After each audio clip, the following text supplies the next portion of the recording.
नमस्कार दोस्तों, आपका दोस्त यश सिंह बोल रहा हूँ। दोस्तों, मैं आशा करता हूँ आप सभी बहुत अच्छे होंगे। दोस्तों, आज एक ऐसी बात को हम खोलेंगे जो आप सुन रहे होंगे राजस्थान के विषय में, जिसमें जो बहुजन समाज पार्टी के से एमएलए बने, जो मंत्री भी रहे अभी इस सरकार में, अशोक गहलोत सरकार में, गुड्डा जी, वो जो एक लाल डायरी और लाल डायरी करके जो उन्होंने एक मुद्दा उठाया है कि उनके पास कोई लाल डायरी है जिससे वो कुछ पर्दाफाश करने वाले हैं, कुछ लोगों का नाम उजागर करने वाले हैं, कुछ करप्शन के बारे में वो खुलासा कर देंगे। ऐसा जो उन्होंने एक हवा बनाई, एक समा बनाई है, उसको लेकर एक जो कानूनी पक्ष है उस पर हम आपसे पूरी बात करेंगे। तो दोस्तों, आप अंत तक बने रहिए, तब आप पूरा मुद्दा समझेंगे और इसमें कानूनी दावपेच भी समझेंगे। तो देखिए, आपने जैसे देखा है कि विधानसभा में आकर जो गुड्डा जी है, उन्होंने बताया कि उनके पास कोई लाल डायरी है लहराते हुए, और उससे वो बोल रहे हैं कि पर्दाफाश कर देंगे। ठीक है, तो देखिए, बात ऐसा है कि ये जो तरीका है, इससे ये समझ में आती है कि आज किस तरह के लोगों को जनता जो है अपना जो है नेतृत्व संभालने के लिए विधानसभाओं में भेज देती है एमएलए बना के, जिनको जरा सी भी इतना भी ज्ञान नहीं है कि इस तरह से किसी भी कागज को, ठीक है, हिलाते हुए और बोलना कि इससे ये सबूत में पेश कर दूंगा या इस तरीके से मैं पर्दाफाश कर दूंगा। इस तरीके से जो है भारत की न्याय विधि और व्यवस्था जो है, कानूनी तरीके से जिसको कहते हैं, वो आपको जो है आपको इस चीज़ का इस्तेमाल नहीं करने देता। इस तरह से आप किसी भी चीज़ को उठाकर अगर लेकर आ जाते हैं विधानसभा में और कहते हैं कि इससे मैं प्रूव कर दूंगा, इससे कानूनी पक्ष आपका कोई मजबूत नहीं होता है। क्यों नहीं होता है वो मैं बताता हूँ। ऐसा है दोस्तों कि अगर किसी भी जो भी विधानसभा में मंत्री हो चाहे एमएलए हो, तो उसके पास अगर किसी भी तरह की कोई भी चीज़ का डॉक्यूमेंट है जिससे वो चाहता है कि कोई करप्शन या फिर कुछ पर्दाफाश करना चाहता है राज्य में, तो उसे जो है उस डॉक्यूमेंट को, अगर उसे पक्का पता है कि ये पक्के सबूत हैं और उस सबूत के बारे में उसे पूरी तरीके से नॉलेज है, ज्ञान है, ठीक है, तो उसे जो है उसे टेबल करना पड़ता है, उस चीज को पेश करना पड़ता है विधानसभा के स्पीकर के सामने में। उस डॉक्यूमेंट को रख देना पड़ता है स्पीकर के सामने में, और स्पीकर को कहना पड़ता है कि ये मेरे पास ऐसी लिखित कुछ दस्तावेज या डॉक्यूमेंट है जिसे मैं आपके सामने टेबल कर दिया मैंने, अब इसकी जो है आप जांच करवाइए। इसके बाद में उस डॉक्यूमेंट को स्पीकर जो है एक्सेप्ट करता है। पूरी बात सुनने के बाद, विधानसभा के मेंबर की पूरी बात सुनने के बाद में स्पीकर उस चीज को एक्सेप्ट करता है, ठीक है, अपने पास में जमा ले लेता है। उसके बाद में जो है उसके ऊपर में पूरी की पूरी जांच बैठती है उस डॉक्यूमेंट वगैरह के ऊपर में, और जिस भी विधानसभा के मेंबर ने उस डॉक्यूमेंट को जमा किया है उससे गहन पूछताछ भी होती है। लेकिन फिर ऐसा जो है गुड्डा जी ने क्यों नहीं किया? गुड्डा जी सिर्फ इस तरह से लहराते हुए आ गए और एक तमाशा बना दिया, ठीक है। तो प्रश्न ये उठता है कि या तो वो परिपक्व तो नहीं है, या तो वो एमएलए बनने के काबिल ही व्यक्ति नहीं है, जिन्हें इतना सा भी पता नहीं है कि किस तरीके से जो है एक बर्ताव करना चाहिए विधानसभा में उसके मेंबर के द्वारा, पहली बात।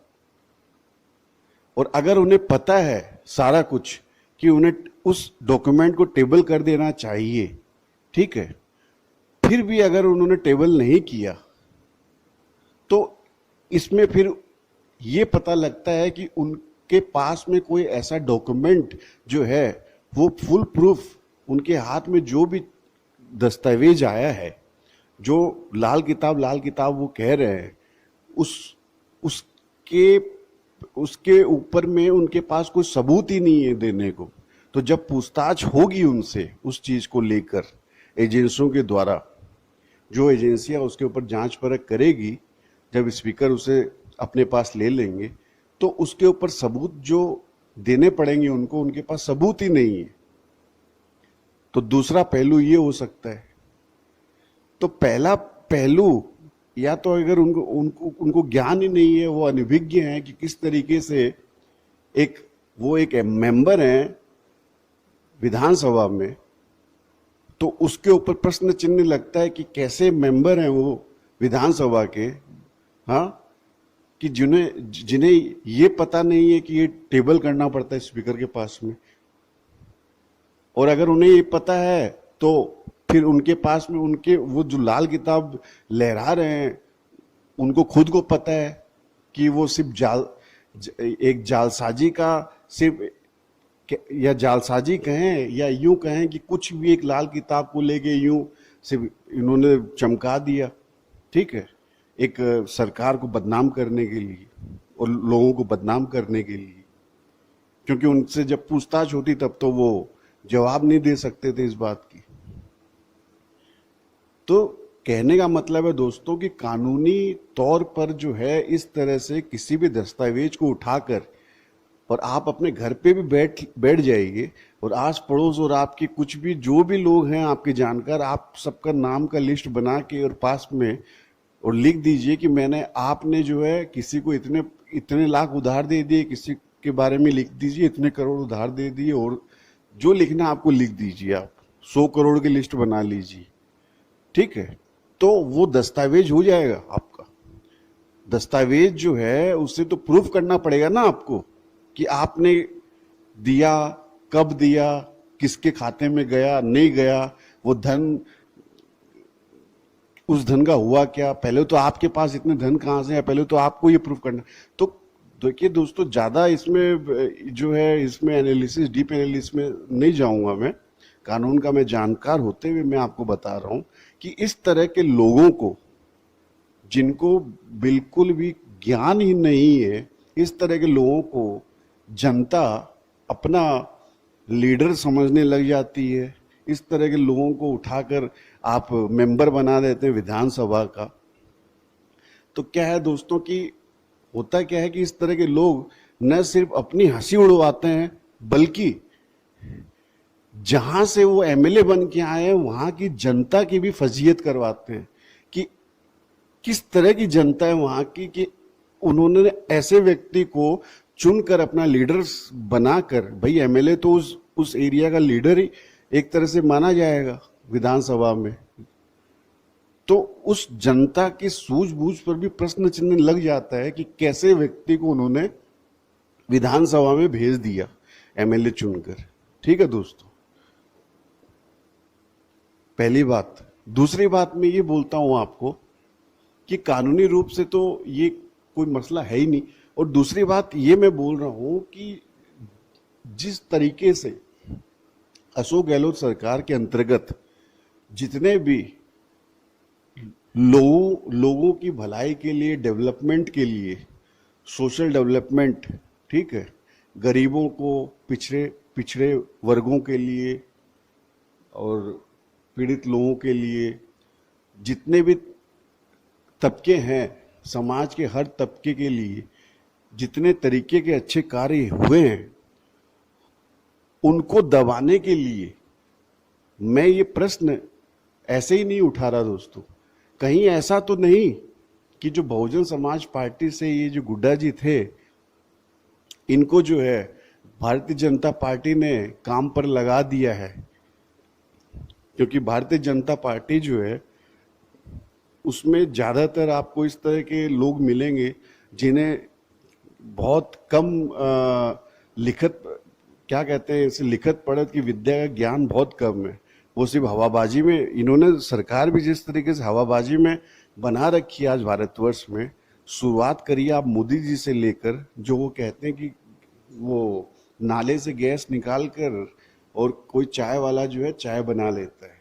ठीक है दोस्तों, अब उन्हें कौन समझाए कि सिर्फ नाले से गैस निकाल के चाय नहीं बनाई जा सकती, उसे बहुत कंप्रेस करना पड़ता है। अगर इसी तरह गैस से चाय बन जाती तो आप जो है 250 रुपये का सिलेंडर जो भारत सरकार को पड़ता है, वो जनता 1100 रुपये में नहीं खरीदती। किसी नाले के अंदर पाइप डाल के उसी से चाय या जो भी बनाना है अपने किचन का काम ले सकती थी।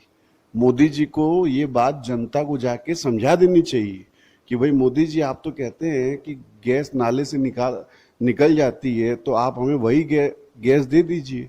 क्यों आप 250 का सिलेंडर हमें 1100 का बेच रहे हैं? तो कहने का मतलब ये है कि भारतीय जनता पार्टी में एकदम जो टॉप में बैठे हुए आज मोदी जी हैं, उन्हीं की बातें आप सुनेंगे तो आपको पता लगेगा, जिसमें न कोई लिखत पढ़त का ज्ञान है, न 1% विद्या है। ठीक है, उनकी डिग्री तक का पता नहीं है कहाँ से क्या है नहीं है, और वो बातें भी इसी तरह की करते हैं जिसमें कोई वैज्ञानिक समझदारी या कुछ उसमें आपको उनकी बात से समझ में आ जाए कि इनका क्या ज्ञान और क्या विद्या रहा होगा। ठीक है, तो कहने का मतलब ये है कि भारतीय जनता पार्टी ने ऐसा प्रश्न उठ रहा है कि कहीं हुड्डा जी को काम पर तो नहीं लगा दिया, क्योंकि भारतीय जनता पार्टी जो है पूरे भारतवर्ष में घिर चुकी है दोस्तों।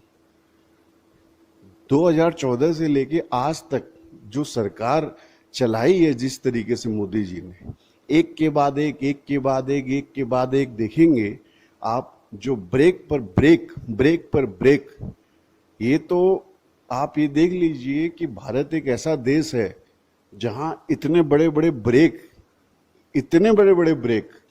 क्या ब्रेक? नोटबंदी बहुत बड़ा ब्रेक, उल्ट पुल्ट जीएसटी का टैक्स सिस्टम बहुत बड़ा ब्रेक, अडानी जैसे लोगों को लोन पे लोन देकर 50 लाख करोड़ रुपए आज तक माफ कर दिए गए, ऐसा ब्रेक। लोगों पर टैक्स लगा कर और लोगों का खून चूस कर फिर उस बैंकों के खजाने को भरने का ब्रेक। पूरे जितने भी सरकारी तंत्र की जितनी कंपनियां थी उन सबको बंद कर देने का ब्रेक। जितने भी रेल हो चाहे सेनाएं हो जहां नौकरी लग जाती थी लोगों की, हाँ, चाहे बैंकें हो वहाँ नौकरी लगती थी, बहुत ज़बरदस्त तरीके से बड़ी बड़ी नौकरियां लगती थी लाखों लोगों की 2014 से पहले। वहाँ नौकरियों का पे कट हो जाना, नौकरियों में भर्ती बंद कर देना, जिसको बोलते हैं अनएम्प्लॉयमेंट का ब्रेक। उसके बाद में हिंदू मुस्लिम के झगड़े और आपके जो है काम धंधा पूरा तरीके से ठप। पूरे भारत को एक मोदी सरकार आने के बाद से मोदी जी ने पूरे भारत को एक सर्कस बना डाला दोस्तों। इसीलिए मैं कह रहा हूं कि भारत तो इतने बड़े बड़े ब्रेक को झेल कर भी आज चल रहा है। अगर विश्व का कोई और देश होता, भारतवर्ष के अलावा अगर और कोई देश होता, तो आज तक वो बिल्कुल लूट पिट कर बर्बाद हो चुका रहता दोस्तों। ये तो भारतवर्ष है जो इतना इसको कहते हैं कि बर्बाद करने के बाद भी मोदी सरकार के अंतर्गत फिर भी ये चल रहा है। यहाँ के लोग चल रहे हैं, और यहाँ के लोग कितने सीधे हैं जिनको साफ साफ दिखाई देता है कि 250 की चीज 1100 में खरीदते हैं। आपका गैस सिलेंडर जो 34 रुपए की जो पेट्रोल और डीजल भारत सरकार को आज के तारीख में पड़ रही है, रिफाइन होने के बाद में पेट्रोल डीजल, वो आपको 95 से 110 रुपए प्रति लीटर के हिसाब से आप खरीद रहे हैं।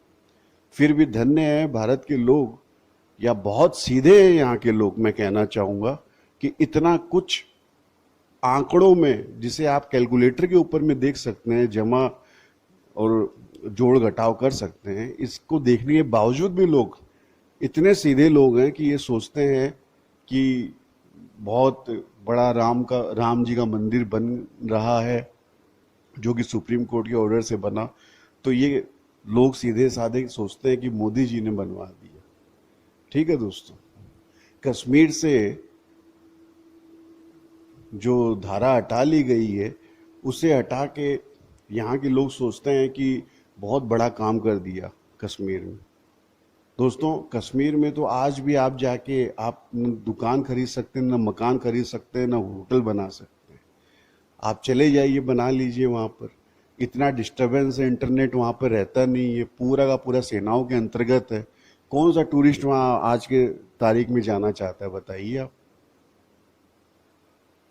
और अगर आप खरीदने भी जाते हैं तो उसके जो पुश्तैनी कागजात आपको कुछ नहीं मिलेंगे जमीनों के।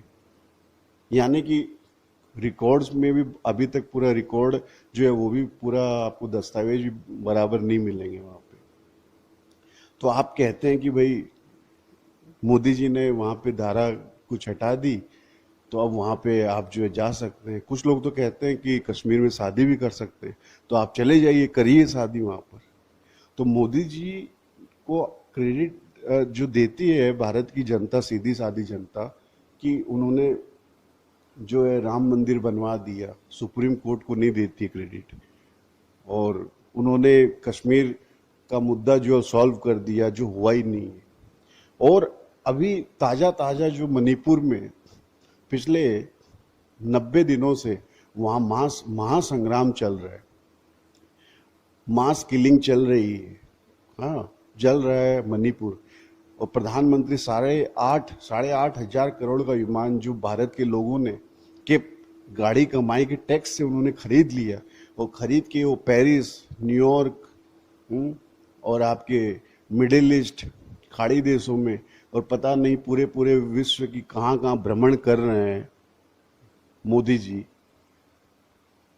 तो मोदी जी को शर्म नहीं आती कि भारत की जनता का 8,500 करोड़ का विमान, क्या भारत की जनता ने उन्हें अपने विश्व की भ्रमण के लिए दिया है या भारत को संभालने के लिए दिया है?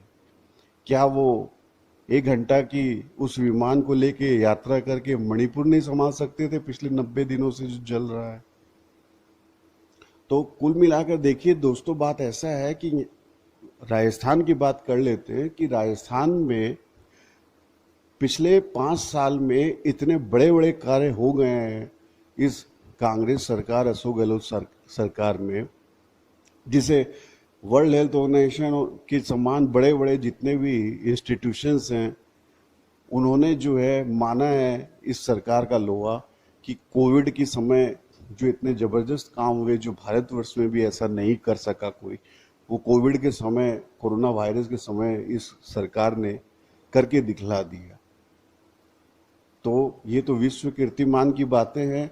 और यहाँ कितने तरह की स्कीम्स चलाई गई हैं आज की तारीख में राजस्थान में।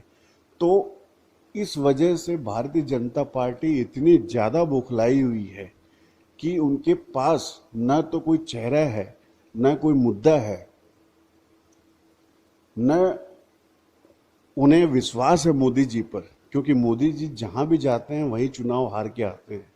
ये कर्नाटक गए, वहाँ चुनाव हार के आए, ये हिमाचल प्रदेश गए, वहाँ चुनाव हार के आए।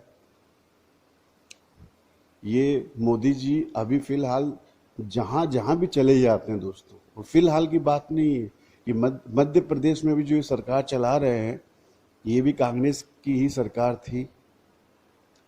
पिछली बार जो कर्नाटक में इन्होंने सरकार जो चलाई थी वो भी कांग्रेस की सरकार थी। गोवा में भी जो पिछली बार सरकार चलाई थी वो भी कांग्रेस ने ही जीती थी। ठीक है दोस्तों, तो मोदी जी का तो कहीं भी, जिसे कहते हैं कि जादू तो उनमें था ही नहीं, लेकिन उनकी जो हवाबाजी थी वो भी जो है लोग नकार रहे हैं। तो भारतीय जनता पार्टी को पता है कि राजस्थान में हर हालत में जनता को समझ में आ गई ये बात कि अशोक गहलोत जो सरकार है उससे उन्हें कितने तरह के फायदे हुए हैं। और जनता को ये भी पता है कि भारतीय जनता पार्टी सक्षम ही नहीं है इस तरह का अच्छा मैनेजमेंट करने के लिए। राजस्थान में। इतनी नौकरियां निकली है, इतनी सोशल स्कीम्स अच्छी निकले हैं। तो इस चीजों से बौखलाई हुई है भारतीय जनता पार्टी। तो भारतीय जनता पार्टी ने जो है भाड़े पर लगा दिया है गुड्डा जी को ये काम देकर कि कुछ भी भाई तुम एक लाल किताब लेके लहराना शुरू कर दो और बोलो कि जी मैं पर्दाफाश कर दूंगा, पर्दाफाश कर दूंगा। तो ऐसे ऐसे लोगों को जनता बनाकर भेज देती है मेंबर विधानसभा में, एमएलए के रूप में। जनता को भी समझदार अब होना पड़ेगा। राजस्थान के लिए कह रहा हूं मैं, कानूनी इसका कोई मतलब नहीं बनता। ये बिल्कुल बकवास और बेबुनियाद चीज है, इसको कोई कोर्ट नहीं मानता। कानून के हिसाब से इसकी जो है कुछ भी डॉक्यूमेंट नहीं माना जाता। इस तरह की चीज़ों को कुछ भी आप लहराते हैं, कुछ कह दें, ठीक है दोस्तों। तो इसका कोई औचित्य नहीं है, कुछ भी नहीं लेना देना है। और भारतीय जनता पार्टी जो उसकी बौखलाहट है वह इस तरह के कितने भी लोगों को लगा दे काम पर, जनता समझती है और सब कुछ देख रही है। दोस्तों, मैंने आपके सामने पूरी तरीके से ये जो नया झूठा मसला जो छिड़ा राजस्थान की विधानसभा में, इसको लेकर मैंने आपकी जो है आंखें खोलने का प्रयास किया है, आपकी आंखों को खोलने का प्रयास किया है, कानूनी तौर से आपको समझाया है और भी बाकी चीज़ें जोड़ के समझाया है। मुझे पता है आपको सब समझ में बात आती है, आपको ज़्यादा बताने की कोई आवश्यकता नहीं है, फिर भी आपने सुना और साथ दिया, इसके लिए आपका बहुत बहुत दिल से धन्यवाद दोस्तों। आपका दोस्त यश सिंह साइनिंग ऑफ। और प्लीज़ इस वीडियो को थोड़ा शेयर और करिए दोस्तों, जो लोगों को और भी पता लगे। आपका बहुत बहुत धन्यवाद दोस्तों। यश सिंह साइनिंग ऑफ। सत्यमेव जयते।